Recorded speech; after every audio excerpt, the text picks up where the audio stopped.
Now that we have talked about space, positive and negative space, foreground, middle ground, and background, let's look at some examples of art. Throughout this video, I will ask questions about what you think is the foreground, middle ground, and background, and a multiple choice question will pop up on your screen. This is a painting by Paul Cézanne. He shows a lot of space and depth throughout this painting. What part of this painting is the middle ground? The middle ground is the area from the land to the mountains. The trees and the branches and leaves are the foreground. The background is the sky, that's that light blue and yellow. The next piece is Ram's Head by Georgia O'Keeffe. What part of this painting is the foreground? This question was a little tricky. The foreground is the ram's head and the flower. The clouds and the mountains are about the same level, meaning it is the middle ground. The background is the clouds way in the back and the sky in the background. What is the middle ground in this relief? The middle ground is the mountains because they are smaller than the deer, and the background is behind the mountains and around the deer. Next is the painting Starry Night. What part of this painting is the background? If you answered the sky and the moon, you are correct.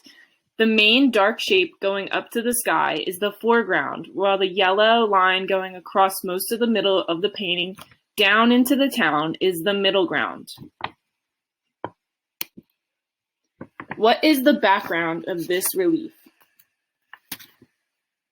The space in between the pillars and behind the people is the background. Remember that this is the negative space of the relief. What is the foreground of this painting? The church is the foreground of this painting because it is the closest to us. Now I want to talk a little bit about the do's and don'ts of our relief tiles before we start sketching. These are some student examples. This foam relief tile is a do. The student shows 3 different levels in her relief. This is what you want to do. Her background is the lowest level, making the flower really pop out. Then there are bright pink petals and part of the stem that push out but make up the middle ground of her tile because the light pink and yellow part of the flower are closest to the viewer and are on top. She also makes part of the leaves on this layer to give them more depth. Another part that you can consider when making your sketches is detail. The student puts small lines in the leaves and flower for more detail and depth.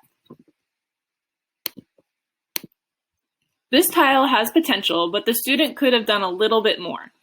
The lines around the sun where the unpainted foam and blue paint meet are straight edged. Maybe they could round the edges of the sun's rays so they have a little bit more depth and a 3D element to them.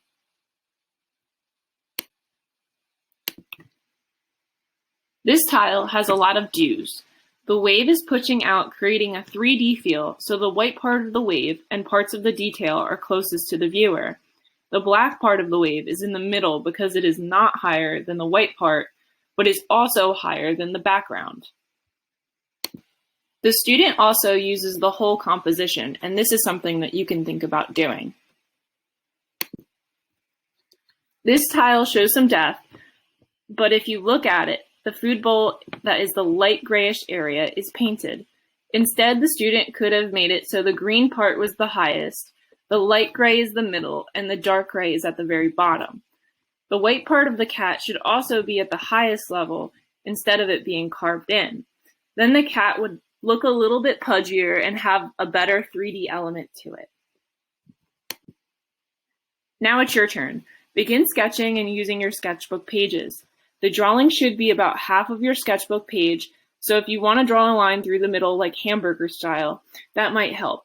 Your foam block is 4 by 6, and if you want to use ceramic clay, it should also be in the same dimensions.